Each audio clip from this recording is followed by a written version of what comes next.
আসসালামু আলাইকুম ওয়া রাহমাতুল্লাহি ওয়া বারাকাতুহু।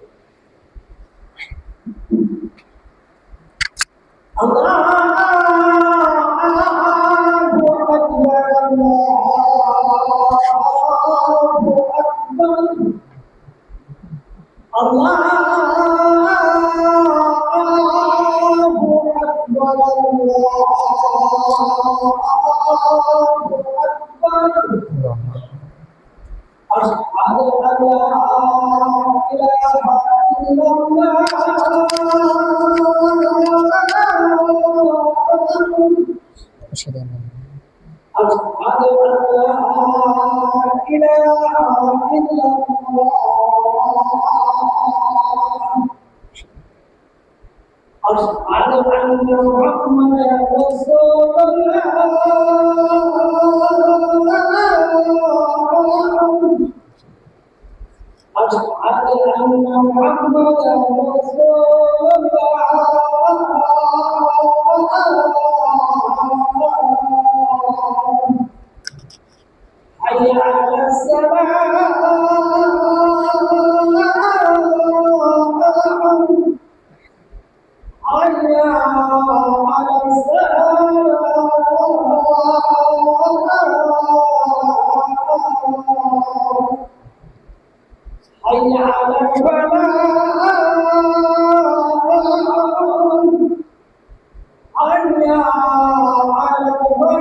إن الحمد لله نحمده ونستعينه ونستغفره ونعوذ بالله من شرور أنفسنا ومن سيئات أعمالنا.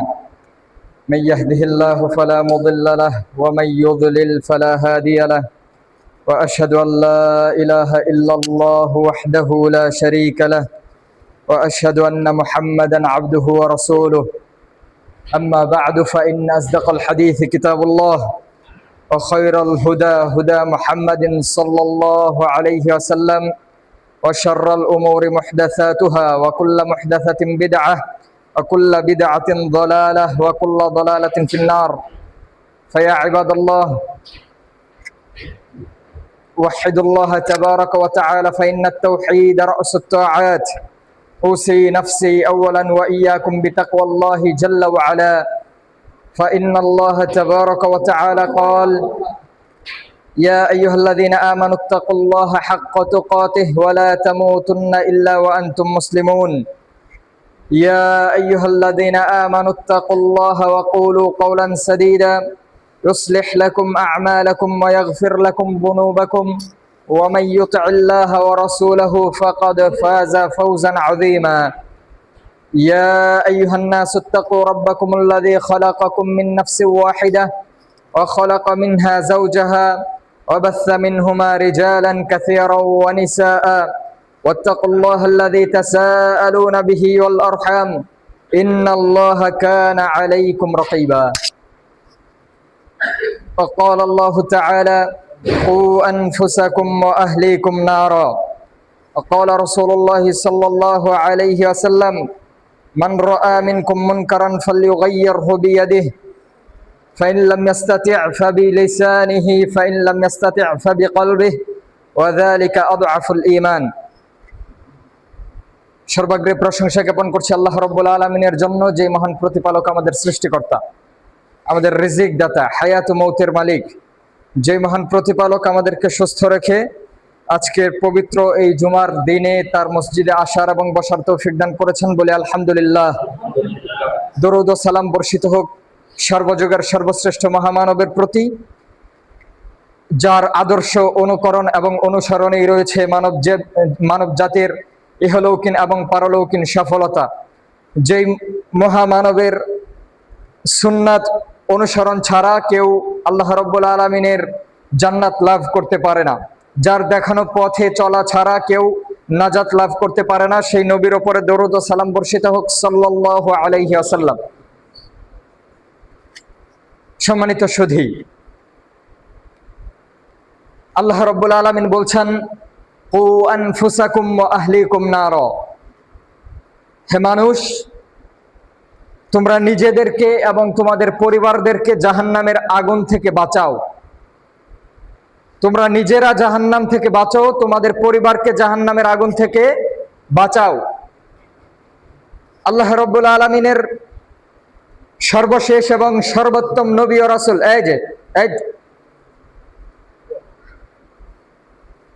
খুতবা চলাকালীন সময় কোনো ধরনের কথা বলা যাবে না। খুতবা শুরু হয়ে যাওয়ার পরে যদি হইচই করেন, গাঞ্জাম করেন, তাহলে এটা তো খুতবা শোনার আদব হলো না। খুতবা চলাকালীন সময়ে খতিব দাঁড়িয়ে গেলে আদব হচ্ছে বসে যেতে হবে, এরপর মনোযোগ সহকারে খুতবা শুনতে হবে। দুইজনের মাঝে পরস্পর গল্প করা যাবে না, একজন আরেকজনের সাথে কথা বলা যাবে না, বিশৃঙ্খলা করা যাবে না। এইটা আমরা আর কবে শিখবো? এতটুকু যদি এখনো যদি এতটুকু গন্ডগোল হয়, তাইলে আমরা আর কবে পরিবর্তন হব? এটা আদবের খেলাফ। খতিব এখানে দাঁড়িয়ে যাওয়ার পরে আল্লাহ রাসূল সাল্লাল্লাহু আলাইহি ওয়াসাল্লাম বলছেন যে জুমার দিন দুইজন ফেরেশতা গেটে দাঁড়িয়ে থাকে। যারা আসে মসজিদে ঢুকে তাদের নাম লিপিবদ্ধ করতে থাকে। যখন খতিব খুতবা দেওয়ার জন্য দাঁড়িয়ে যায়, তখন তারা খাতা বন্ধ করে তারাও খুতবা শোনার জন্য বসে যায়। তা আপনি যদি গল্প করেন, তাইলে এটা কেমন হলো? যেইখানে আল্লাহর ফেরেশতারা বসে যায় খুতবা শোনার জন্য সম্মান প্রদর্শন পূর্বক, সেখানে আপনি যদি এতটুকু সম্মান না দেখান, তাইলে আপনার মধ্যে আর ভদ্রতা বলে কি থাকলো? সংক্ষিপ্ত সময়ের ভিতরে আমরা খুতবা শেষ করে দেওয়ার চেষ্টা করব ইনশাআল্লাহ। ওয়া মা তাওফীকি ইল্লা বিল্লাহ, আলাইহি তাওয়াক্কালতু ওয়া ইলাইহি উনীব। সম্মানিত দিনী ভাই, আল্লাহর রাসূল সাল্লাল্লাহু আলাইহি ওয়াসাল্লাম বলছেন, মান রাআ মিনকুম মুনকারান, তোমাদের মধ্যে যে ব্যক্তি অন্যায় দেখবে, অবিচার দেখবে, পাপের কাজ দেখবে, ফালিয়ুগাইয়িরহু বিয়াদিহি, সে যেন তার হাত দ্বারা সেটাকে প্রতিহত করে, সেইটাকে যাতে আটকায়। ফাইন লাম ইস্তাতি' ফাবিলিসানিহি, যদি শক্তি না থাকে, হাত দ্বারা আটকানোর ক্ষমতা না থাকে, সে মুখে বলবে, নিষেধ করবে। এই শক্তিও যদি তার না থাকে, ফাবিকলবিহি, সে অন্তর দ্বারা ঘৃণা করবে। যালিকা আদআফুল ঈমান, আর এটা হচ্ছে ঈমানের সর্বনিম্ন স্তর। যে ব্যক্তি অন্তর দ্বারাও ঘৃণা করতে পারবে না, তার মাঝে আর ঈমান বলে কিছু নাই, তার ঈমানের ত্রুটি আছে। সম্মানিত সুধী, প্রথমেই আল্লাহ রাব্বুল আলামিনের কোরআন থেকে একটা আয়াত তিলাওয়াত করেছে। আল্লাহ বলছেন, কু আনফুসাকুম ওয়া আহলিকুম নারা, তোমরা নিজেরা জাহান্নাম থেকে বাঁচো, নিজেদের পরিবারকে জাহান্নাম থেকে বাঁচাও। তার মানে আগে শুরু করতে হবে নিজের থেকে। দাওয়াত আগে নিজের থেকে দেওয়া শুরু করতে হবে, নিজে সংশোধন হয়ে নিজের পরিবারকে দাওয়াত দিতে হবে সংশোধন হওয়ার জন্য, পাপের কাজ ছেড়ে দেওয়ার জন্য, জাহান্নাম থেকে বাঁচার জন্য। এরপর পরিবার সংশোধনের পরে সমাজ সংস্কার করতে হবে। সমাজ সংশোধন হয়ে গেলে রাষ্ট্রীয় পর্যায়ে সংস্কারের জন্য কাজ করতে হবে। বর্তমান প্রেক্ষাপটে আমাদের ব্যক্তিগত জীবন থেকে নিয়ে শুরু করে পারিবারিক জীবন, সামাজিক জীবন এবং রাষ্ট্রীয় পর্যায় পর্যন্ত সকল ক্ষেত্রে অরাজকতা, দুর্নীতি, রাহাজানি, অন্যায়, অবিচার, সকল ক্ষেত্রে দিনহীনতা। ব্যক্তি জীবনে দিনহীনতা, পরিবার ঠিক নাই, রাষ্ট্রীয় পর্যায় পর্যন্ত প্রত্যেকটা ক্ষেত্রে প্রত্যেকটা সেক্টরে দিনহীনতা, শরীয়ত মানার অভাব। ব্যক্তি জীবনে দেখবেন আমরা মুসলমান কিন্তু ইসলামী আদর্শ, ইসলামী নীতি, রাসূলুল্লাহ সাল্লাল্লাহু আলাইহি সাল্লামের সুন্নাহ, আল্লাহর দেওয়া বিধান নিজেদের জীবনে ফলো করি না। নিজেদের পরিবারে পর্দা নাই, সমাজে, সমাজ ব্যবস্থার মধ্যে আপনার দিন নাই। আপনি রাস্তাঘাটে চলাফেরা করবেন, ওইখানে দেখবেন দিনহীনতা। কলেজ ভার্সিটি গুলাতে ফ্রি মিক্সিং, নারী পুরুষ একসাথে শিক্ষা ব্যবস্থা, যে শিক্ষা ব্যবস্থা আমাদের যুবক যুবতীদের নৈতিক অবক্ষয়ের দিকে ঠেলে দিয়েছে। স্কুল কলেজে দিন না থাকার কারণে ছাত্রছাত্রীরা বই খাতা ছুঁড়ে ফেলে দিয়ে একজন আরেকজনের সাথে অবৈধ সম্পর্কে জড়িয়ে যাচ্ছে, প্রেম নিয়ে ব্যস্ত, গার্লফ্রেন্ড বয়ফ্রেন্ড পার্কে ঘুরে বেড়াচ্ছে। আপনি চায়ের স্টলে দেখবেন মুরব্বী মানুষ, চুলদাড়ি পেকে গেছে, মাথায় টুপি আছে, সালাত আদায় করে আসছে, নামাজের সময় হয়েছে নামাজ পড়ে আসছে, অথচ নামাজের পরে এসে চায়ের স্টলে সিনেমা দেখতেছে। অথবা এমন অনেকে আছে যাদের দাড়ি আছে, দাড়ি পেকে গেছে, মুরব্বী মানুষ, নামাজের সময় হয়েছে তখনও চায়ের স্টলে বসে সিনেমা দেখতেছে। আপনার রাষ্ট্রীয় পর্যায়ে সকল ক্ষেত্রে দুর্নীতি। একটা চাকরি নিতে যাবেন, ওইখানে ঘুষ দিতে হবে। প্রশাসনিক কোনো কাজে যাবেন, পুলিশের কাছে যাবেন, ওইখানে আপনার ঘুষ দিতে হবে। আপনি চারিত্রিক সনদ আনার জন্য যাবেন চেয়ারম্যানের কাছে, ওইখানে আপনাকে ঘুষ দিতে হবে। চাকরির বাকরির ক্ষেত্রে, ব্যবসা বাণিজ্যের ক্ষেত্রে সুদ ভিত্তিক লেনদেন, ব্যাংকগুলোতে সুদ ছাড়া আপনাকে লোন দেবে না। তারপরে আপনার এলাকাতে বিভিন্ন ব্রাঞ্চ, বিভিন্ন আপনার এনজিও, এরা আপনাদেরকে লোন দিচ্ছে সুদের মাধ্যমে। সুদ ভিত্তিক সমাজ ব্যবস্থা, সুদ ভিত্তিক ব্যাংকিং ব্যবস্থা। প্রত্যেকটা সেক্টরে সবাই নিজের জায়গা থেকে দুর্নীতিবাজ, প্রত্যেকে নিজের জায়গা থেকে দুর্নীতিতে লিপ্ত। আজকে যেই ব্যক্তির উপরে জুলুম করা হচ্ছে, যে ব্যক্তি মাজলুম, সে যদি সুযোগ পায় সে আবার জালেম হয়ে যায়। আজকে যেই ব্যক্তি অভিযোগ করছে যে চেয়ারম্যান মেম্বার তারা রাষ্ট্রীয় সম্পদ আত্মসাৎ করছে, জনগণের টাকা মেরে খাচ্ছে, ঘুষ নিচ্ছে, সেই ব্যক্তি যদি আজকে আবার চেয়ারম্যান হয়, তার অবস্থা ওই একই। সেও তখন মানুষের কাছ থেকে চাঁদাবাজি করে, মানুষের জমি জবরদখল করে। যেই রিকশাওয়ালা আজকে অভিযোগ করছে যে বড় চাকরিজীবী, তাকে তার গালে চপেটাঘাত করেছে, থাপ্পড় দিয়েছে, ভাড়া কম দিয়েছে, তার উপরে জুলুম করেছে, ওই রিকশাওয়ালা যদি একদিন সুযোগ পায়, যদি একদিন প্রাকৃতিক দুর্যোগ থাকে, বৃষ্টি থাকে বা মানুষের অসুবিধা থাকে, সেই দিন সে ভাড়া বাড়িয়ে দেয়। 10 টাকার ভাড়া সে 20 টাকা চায়। যখন দেখে যে আর আশেপাশে কোনো গাড়ি নাই, লোকটা বিপদে পড়েছে, তার যেতেই হবে, তখন ওই রিকশাওয়ালা, ওই অটোওয়ালা আবার 20 টাকার ভাড়া 50 টাকা চেয়ে বসে থাকে। তার মানে সমাজের প্রত্যেকটা জায়গায়, ব্যক্তি থেকে শুরু করে নিয়ে রাষ্ট্রীয় পর্যায় পর্যন্ত সবাই নিজের জায়গা থেকে দুর্নীতিবাজ। সবাই সুযোগ পেলেই দুর্নীতি করার চেষ্টা করে।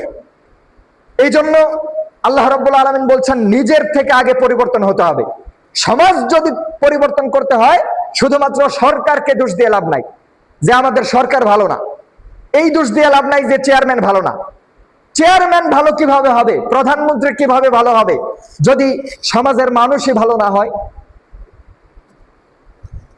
সবাই চায় আমাদের রাষ্ট্র যাতে, সমাজ ব্যবস্থা যাতে সাহাবাদের যুগের মতো হয়, আমাদের শাসক যাতে আবু বকর রাদিয়াল্লাহু তাআলা আনহুর মতো হয়। তো শাসক যদি আবু বকর রাদিয়াল্লাহু তাআলা আনহুর মতো হতে হয়, আমাদেরকেও তো সাহাবীদের মতো চরিত্রের অধিকারী হতে হবে। আপনি যদি চোর হয়ে থাকেন, আপনি চুরি করবেন আর আপনি মনে করবেন যে শাসক যাতে ভালো হয়, এটা তো কোনোদিন হবে না। এই জন্য আল্লাহ রাব্বুল আলামিন বলছেন আগে নিজের থেকে পরিবর্তন হতে হবে। ব্যক্তি যদি নিজে ভালো হয় তাহলে সে তার পরিবারকে ভালো করবে, যদি পরিবার ভালো হয় পরিবার সমাজকে ভালো করবে, যদি সমাজ ব্যবস্থা ভালো হয় রাষ্ট্র এমনিতেই ভালো হয়ে যাবে, যদি রাষ্ট্রের মানুষ ভালো হয় শাসক এমনিতেই ভালো হয়ে যাবে। সম্মানিত সুধী, আল্লাহ রাব্বুল আলামিন এই জন্য বললেন আগে নিজে জাহান্নামের আগুন থেকে বাঁচো, তারপর পরিবারকে জাহান্নামের আগুন থেকে বাঁচাও। আপনি দেখবেন আপনার পরিবারে, আমাদের পরিবারে আজকে দিন বাস্তবায়নের অভাব, শরীয়তের আইন বাস্তবায়নের অভাব। আমরা শরিয়া আইন বলে চিৎকার করি, রাস্তাঘাটে মিছিল মিটিং করি।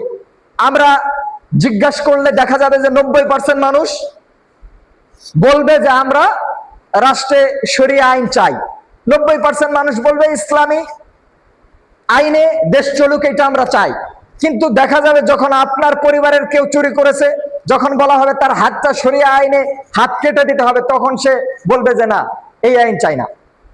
আপনি শরিয়া আইন চাচ্ছেন যে শাসক ইসলামী রীতিনীতি অনুযায়ী দেশ পরিচালনা করুক, অথচ আপনার পরিবারে পর্দা নাই, আপনার পরিবারে দিন নাই, আপনার পরিবারে ছেলেটা সালাত আদায় করে না, আপনার মেয়ে স্ত্রী হয়তোবা পর্দায় চলে না, আপনি কোনোদিন তাদেরকে পর্দার জন্য বলেন না। আপনি চান যে আপনার মেয়ের জামাইটা ভালো হোক, নামাজি হোক, কিন্তু আপনি মেয়ে বিয়ে দেওয়ার সময় দেখেন যে ছেলেটার টাকা পয়সা আছে কিনা। সবাই মন থেকে চায় যে ছেলেটা ভালো হোক, নামাজি হোক, এমন একটা ছেলের কাছে মেয়ে বিয়ে দেব। কিন্তু যখন দেখেন ছেলেটার টাকা পয়সা আছে, তখন মনে করেন যে নামাজি না হলেও চলবে, পরবর্তীতে হয়তো আল্লাহ হেদায়েত দিলে হেদায়েত পাবে, মেয়ে দিয়ে দেই, কারণ টাকা পয়সা আছে।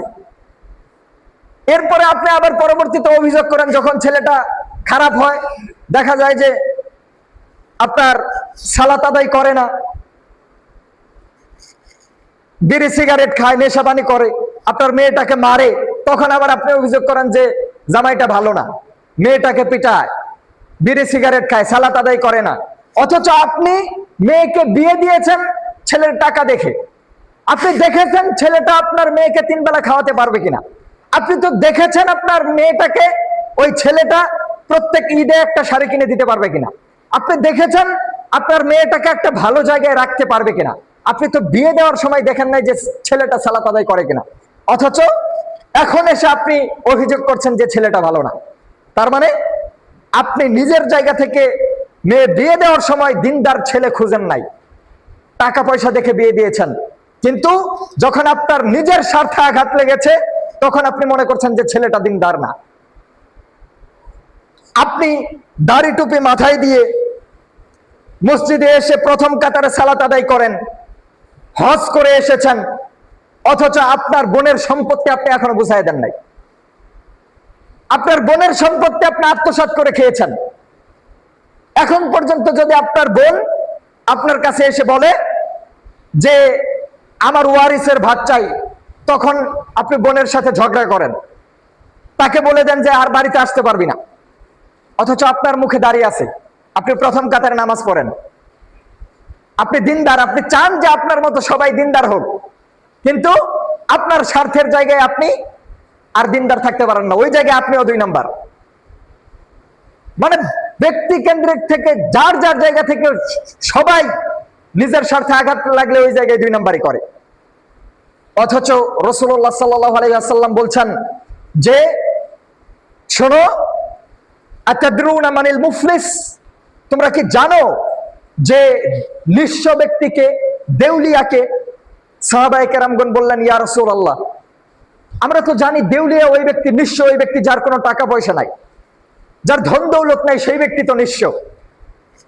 আল্লাহর রাসূল বলছেন যে আল মুফলিসু মিন উম্মতি মাইয়াতি ইয়াউমাল কিয়ামাতি বিসসালাতিন ওয়া সিয়ামিন ওয়া যাকাত, আমার উম্মতের মধ্যে মুফলিস নিঃস্ব ওই ব্যক্তি যে ব্যক্তি কিয়ামতের দিন অনেক সালাত আদায় করেছে, সেই সালাতের সওয়াব নিয়ে আসবে, সিয়াম পালন করেছে, সিয়ামের সওয়াব নিয়ে আসবে, অনেক যাকাত দিয়েছে, দান সদকা করেছে, অনেক সওয়াব নিয়ে আসবে কিয়ামতের দিন।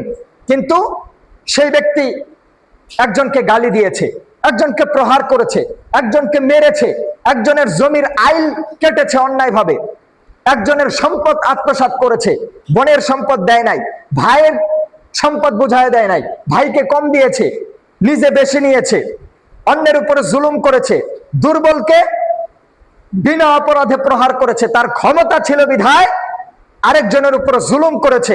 এই ব্যক্তি হচ্ছে নিঃস্ব।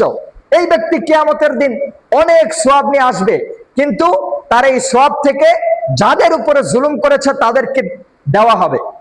দিতে দিতে যখন দেখা যাবে তার সব সওয়াব শেষ হয়ে গেছে, কিন্তু পাওনাদার এখনো বাকি, তখন বলা হবে অন্য যারা পাওনাদার আছে তাদের গুনাহ খাতাটা এর উপরে চাপিয়ে দাও, অন্যদের গুনাহ তার উপরে চাপিয়ে দিয়ে তাকে তখন জাহান্নামে নিক্ষেপ করা হবে। তো এই ব্যক্তি হচ্ছে এই উম্মতের মধ্যে মুফলিস, নিঃস্ব ব্যক্তি, যার অনেক সওয়াব থাকা সত্ত্বেও কিয়ামতের দিন সেই সওয়াব তার কোনো কাজে আসবে না।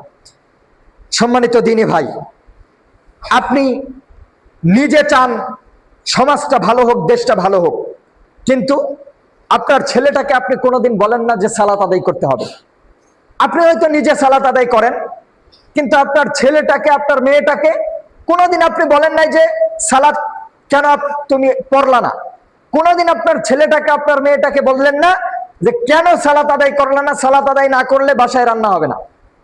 আপনি মা, আপনার ছেলেটাকে কোনোদিন বলেন নাই যে ফজরের নামাজটা পড়তে হবে, না হলে বিছানায় জায়গা দিব না, বিছানা থেকে কোনোদিন তুলে দিলেন না।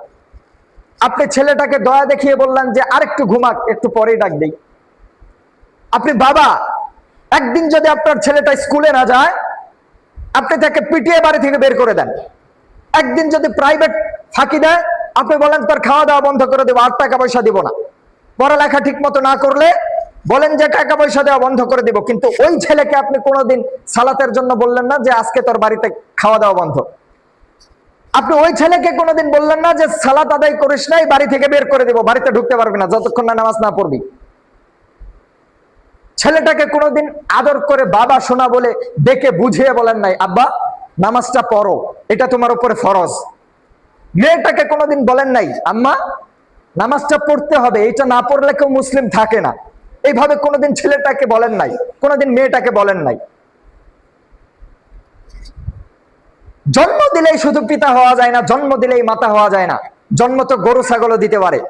সন্তানকে দ্বীনি শিক্ষা শিক্ষিত করার নাম হচ্ছে পিতামাতা, সন্তানকে কন্ট্রোলে রাখার নাম হচ্ছে পিতামাতা, স্ত্রীকে, পুত্রবধূকে নিজের আয়ত্তে রাখার নাম হচ্ছে ক্ষমতা।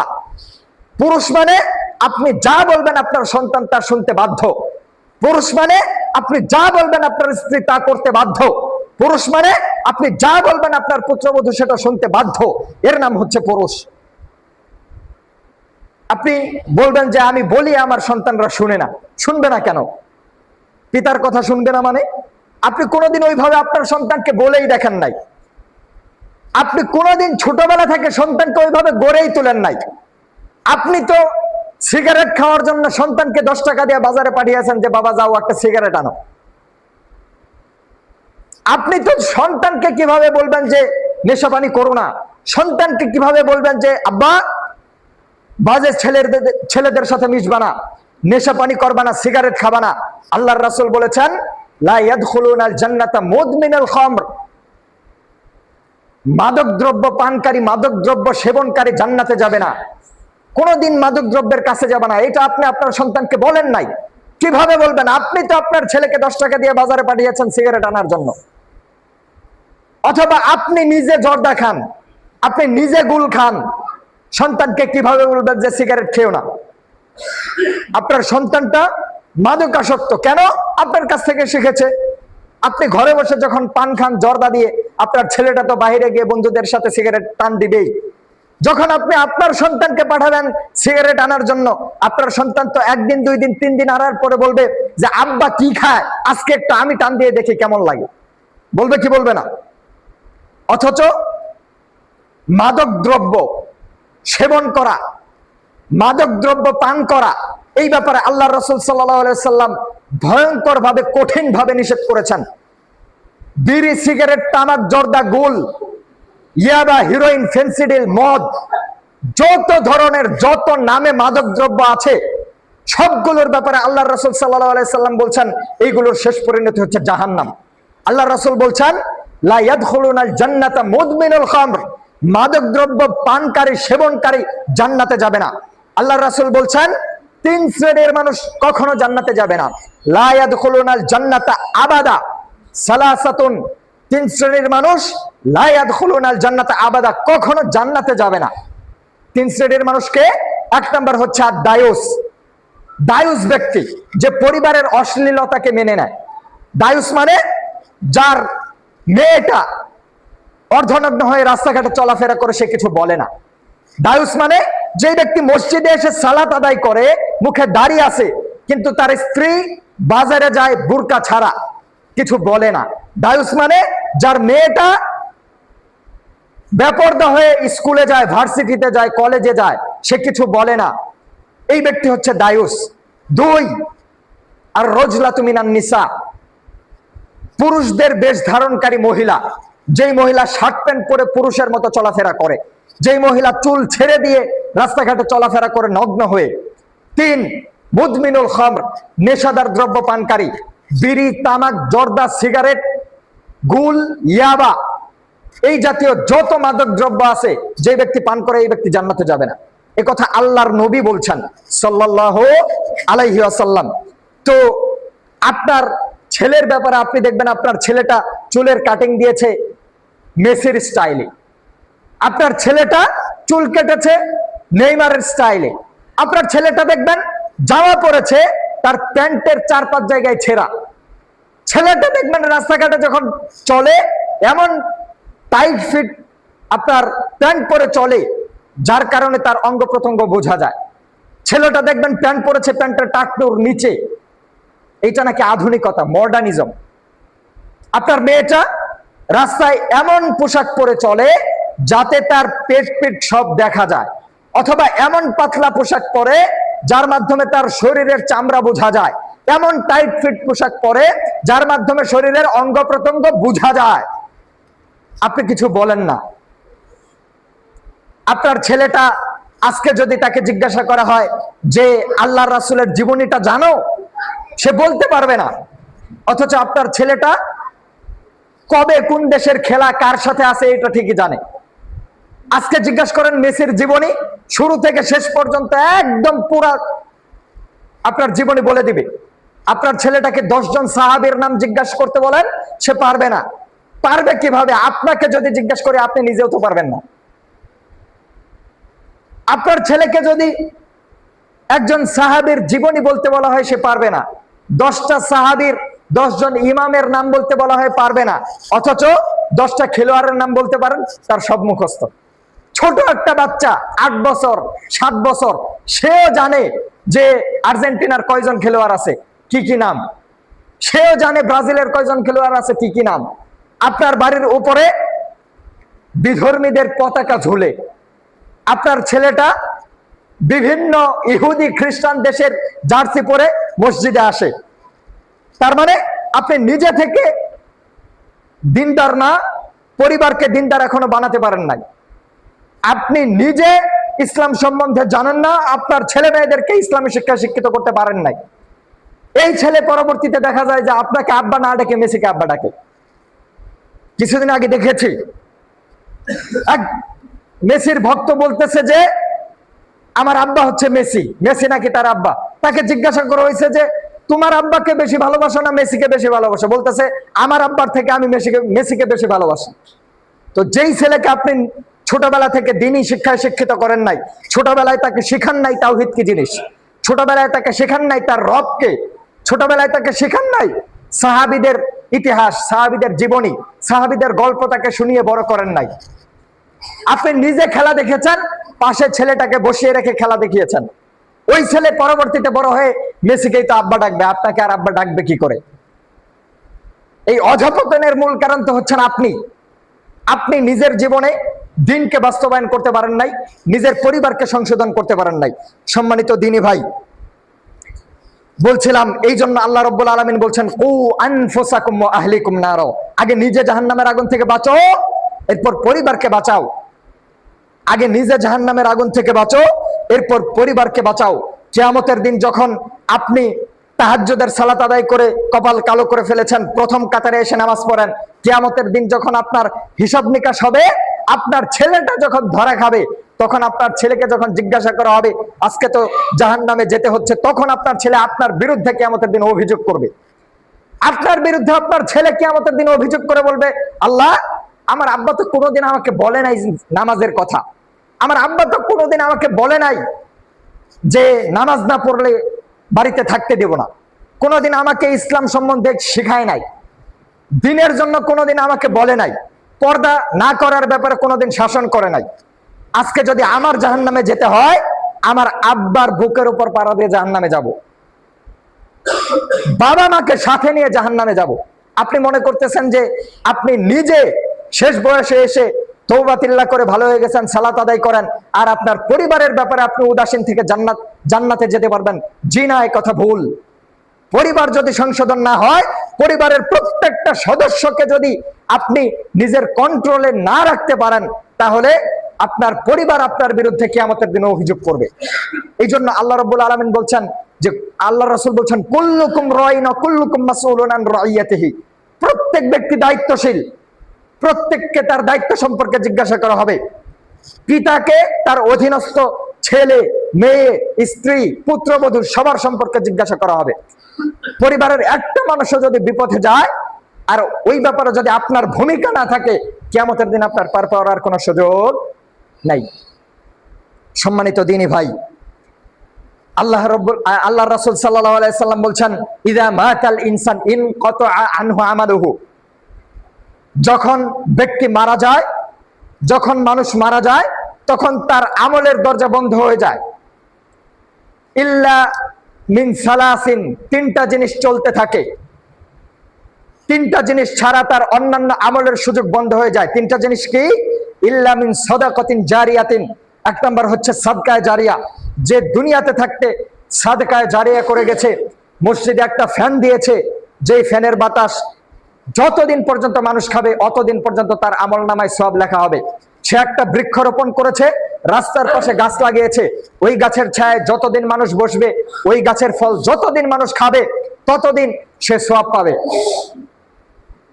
সে একটা টিউবওয়েল মসজিদে দান করেছে, যতদিন ওখান থেকে মানুষ পানি খাবে ততদিন সে সওয়াব পাবে। আও ইলমিন ইয়ানতাফাউ বিহি, অথবা উপকারী ইলম, নিজে ইলম শিক্ষা করেছে, নিজে দিন ধর্ম সম্পর্কে জেনেছে, এরপরে মানুষকে দিন ধর্ম সম্পর্কে বলেছে। সেই ব্যক্তি যাদেরকে শিখিয়েছে তারা যতদিন শিখবে ততদিন সেই ব্যক্তিও সওয়াব পেতে থাকবে। 3 নাম্বার হচ্ছে আওয়ালাদিন সালেহিন ইয়াদউ লাহু, সৎ সন্তান, নেক সন্তান, যেই সন্তান তার জন্য দোয়া করবে। তো আপনি চিন্তা করে দেখেন আপনি কি রেখে যাচ্ছেন দুনিয়াতে, আপনি কি রেখে যাচ্ছেন, কি আমল করে যাচ্ছেন, আর আপনার পরবর্তী প্রজন্মকে কিসের উপরে রেখে যাচ্ছেন। আল্লাহ রাসূল বলছেন যে সৎ সন্তান যেই ব্যক্তির জন্য দোয়া করবে, সেই ব্যক্তি সেটা মৃত্যুর পরেও বসে বসে পাবে, তার আমলনামায় সওয়াব যোগ হবে। আর আপনি যদি আপনার সন্তানকে দিনের উপর রেখে যেতে না পারেন, এই সন্তানকে যদি বেদিন হিসাবে রেখে যান, এমনিতেই আপনার সন্তানাদি থেকে গেছে দিনের পর দিন সালাত আদায় করা ছাড়া, বেনামাজি হয়ে থেকে গেছে, এই সন্তান আপনার জন্য দোয়া করবে না। তাইলে আপনি দুনিয়াতে কি রেখে গেলেন? এই সন্তান যদি বড় হয়ে আপনাকে আব্বা না ডেকে আরেকজনকে বলে বাবা, তাইলে এর চেয়ে দুর্ভোগের বিষয় আপনার জন্য আর কি হতে পারে? সম্মানিত সুধী, এই জন্য নিজে সংশোধন হন, নিজের পরিবারকে এমন ভাবে গঠন করেন যাতে ওই পরিবার আপনার জন্য কাজে লাগে, ওই পরিবার যাতে আপনার জাহান্নামে যাওয়ার কারণ না হয়।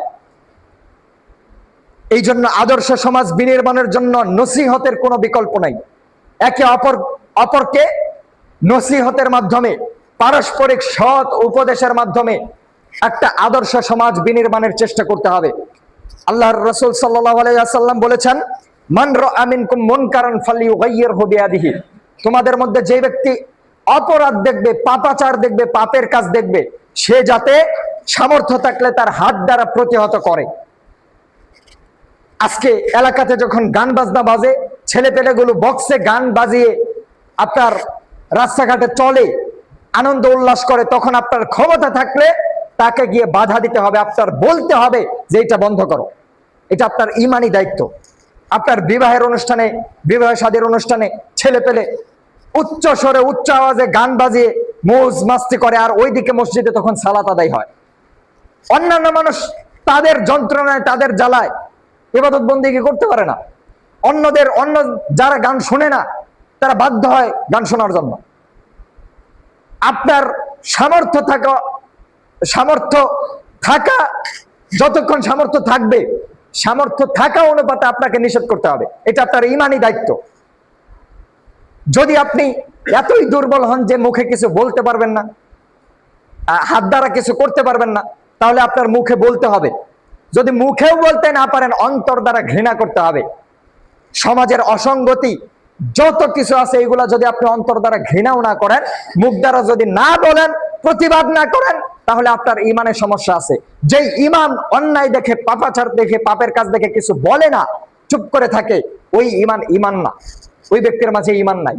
এই জন্য অপরাধ দেখলে, পাপের কাজ দেখলে, অন্যায় দেখলে এগুলোর প্রতিবাদ করা শিখতে হবে। সম্মানিত দিনী ভাই, কাকে কি বলবেন, কাকে কি বলবেন? সবাই তো দুই নাম্বার, সবাই দুর্নীতিবাজ।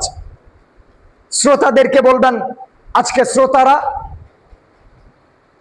যদি হুজুর সুর দিয়ে ওয়াজ না করে, তাহলে ওয়াজ শোনে না। শ্রোতারা হুজুর যদি সুর দিয়ে ওয়াজ না করে, তাহলে ওয়াজ শোনে না। আর মসজিদের কমিটি থাকে যে এমন বক্তা আনতে হবে যে বক্তা কালেকশন করতে পারে। ওইদিকে হুজুরও থাকে ধান্দায়, হুজুর যদি টাকা একটু কম হয় তাইলে আর মাহফিলে আসে না। কাকে কি বলবেন? সবাই তো দুর্নীতিবাজ। সমাজের শ্রোতারা দিন শেখার জন্য মসজিদে আসে না। শুক্রবারে একদিন, সারা সপ্তাহ সালাত আদায় না করে শুক্রবারে একদিন 2 রাকাত নামাজ পড়তে আসে। আনুষ্ঠানিকতা মনে করে 2 রাকাত নামাজ পড়তে আসে, ইবাদত মনে করে নামাজ পড়তে আসে না। মাহফিল কমিটি মাহফিল করে টাকা কালেকশনের জন্য মসজিদ বড় করবে, এই জন্য নামাজি বাড়াবে, মুসল্লি বাড়াবে, মুসল্লিদেরকে দিন শেখাবে, এই উদ্দেশ্য তার মধ্যে নাই। কিভাবে 2টা পয়সা কালেকশন করে মসজিদটা আরেকটু বড় করা যায়, অথচ মসজিদে মুসল্লি নাই। ওইদিকে আপনার হুজুরও দুর্নীতিবাজ, সেও মনে করে যে যেখানে 2টা টাকা কম দিবে ওইখানে যাওয়া যাবে না, তার মন খারাপ হয়। হুজুরও এমন ভাবে ওয়াজ করে যেই ওয়াজ শুনলে মানুষ খুশি হবে। সে হক কথা বলে না, সত্য কথা বলে না, সত্য গোপন করে। কেন? সত্য কথা বললে মানুষ আমাকে গ্রহণ করবে না, এই জন্য। সত্য কথা বললে মানুষ আমাকে মেনে নিবে না, এই জন্য হুজুর সত্য কথা বলে না। হুজুর দিন বিক্রি করে টাকা নেয়, হুজুর কোরআন বিক্রি করে টাকা নেয়, হুজুর আপনার আব্বা, আপনার আম্মা মারা গেলে ছাত্রদেরকে নিয়ে গিয়ে খতম পড়িয়ে টাকা নেয়, দিন বিক্রি করে টাকা ইনকাম করে। হুজুর আপনার আব্বা মারা গেলে 40 দিন আগে হাজির, ওই দিন মিলাদ করে টাকা নিতে হবে। এক শ্রেণীর হুজুররা সমাজে বিদআত চালু করেছে শুধুমাত্র নিজেদের স্বার্থ সিদ্ধি করার জন্য, পকেট ভারী করার জন্য। তো কাকে কি বলবেন? সমাজ চলছেই তো দুর্নীতির উপরে, সবাই যার যার জায়গা থেকে দুর্নীতিবাজ। এই জন্য ব্যক্তিকে আগে ভালো হতে হবে, নিজেকে আগে ভালো হতে হবে, এরপর নিজের পরিবারকে হেফাজত করতে হবে। যদি এইভাবে 4টা 5টা পরিবার সংশোধন হয়ে যায়, একটা সমাজ যদি দিনের উপরে গঠিত হয়, এইভাবে আস্তে আস্তে রাষ্ট্র সংস্কার হবে। সুতরাং আগে নিজে ভালো হন, নিজের পরিবারকে জাহান্নামের আগুন থেকে বাঁচান। আল্লাহ রাব্বুল আলামিন আমাদেরকে বুঝার তৌফিক দান করুন, আমিন। ওয়া আখিরু দাওয়ানা আলহামদুলিল্লাহি রাব্বিল আলামিন। ইন্নাল হামদালিল্লাহ নাহমাদুহু ওয়া নাস্তাঈনুহু ওয়া নাস্তাগফিরুহু ওয়া নাউযু বিল্লাহি মিন শুরুরি আনফুসিনা ওয়া মিন সাইয়্যাতি আ'মালিনা। মান ইয়াহদিহিল্লাহু ফালা মুদিল্লা লাহু ওয়া মান ইউদ্লিল ফালা হাদিয়া লাহু ওয়া আশহাদু আল লা ইলাহা ইল্লাল্লাহু ওয়াহদাহু লা শারীকা লাহু ওয়া আশহাদু আন্না মুহাম্মাদান আবদুহু ওয়া রাসূলুহু।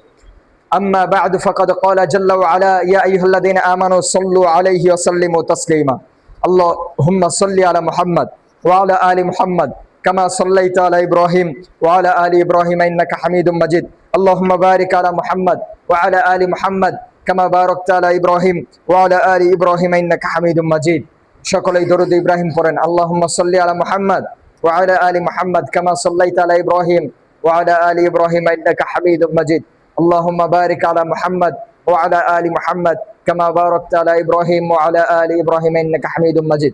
আল্লাহ, তুমি বড় দয়াবান, তুমি বড় ক্ষমাবান, আমরা বড় পাপী।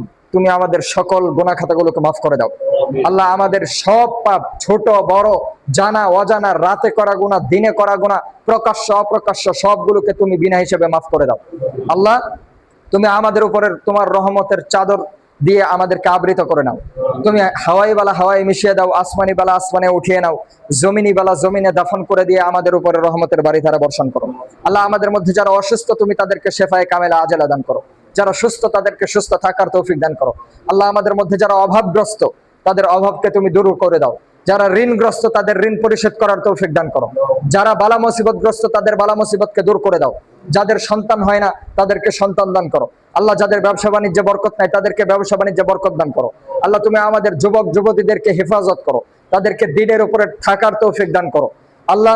তুমি আমাদের বাবা মা দাদা দাদি যারা দুনিয়া থেকে চলে গেছে তাদের কবরটাকে জান্নাতের বাগিচা বানিয়ে দাও আল্লাহ। আমাদের পিতা মাতা যারা দুনিয়া থেকে চলে গেছে তাদের গুনাহ খাতাগুলোকে মাফ করে দাও আল্লাহ। আমাদের বাবা মা যারা বেঁচে আছে তুমি তাদেরকে ক্ষমা করো আল্লাহ। তুমি আমাদের পিতা মাতাদেরকে দ্বীনের উপরে অটল অবিচল রাখো, তুমি তাদেরকে ঈমানের উপর অবিচল রাখো, ঈমানের সহিত মৃত্যু দান করো আল্লাহ। তুমি আমাদের পিতা মাতাদেরকে হায়াতে তয়্যিবা দান করো আল্লাহ। তুমি আমাদের সকলকে দ্বীনের উপরে সাহাবায়ে কিরামের মানহাজের উপরে থাকার চলার তৌফিক দান করো আমিন। ইবাদাল্লাহ রাহমাকুমুল্লাহ, ইন্নাল্লাহা ইয়া'মুরুকুম বিল আদলি ওয়াল ইহসান ওয়া ইতাই যিল কুরবা ওয়া ইয়ানহা আনিল ফাহশাই ওয়াল মুনকারি ওয়াল বাগই ইয়া'ইদুকুম লাআল্লাকুম তাযাক্কারুন ফাযকুরুল্লাহা ইয়াযকুরুকুম ওয়াশকুরুহু ইয়াজিদকুম ওয়ালা তাকফুরুন ওয়ালা যিকরুল্লাহি তাআলা আ'আজ্জু ওয়া আজাল্লু ওয়া আতাম্মু ওয়া আহাম্মু ওয়া আকবার। কুমুলিস সালাহ, সালাতের জন্য দাঁড়ান।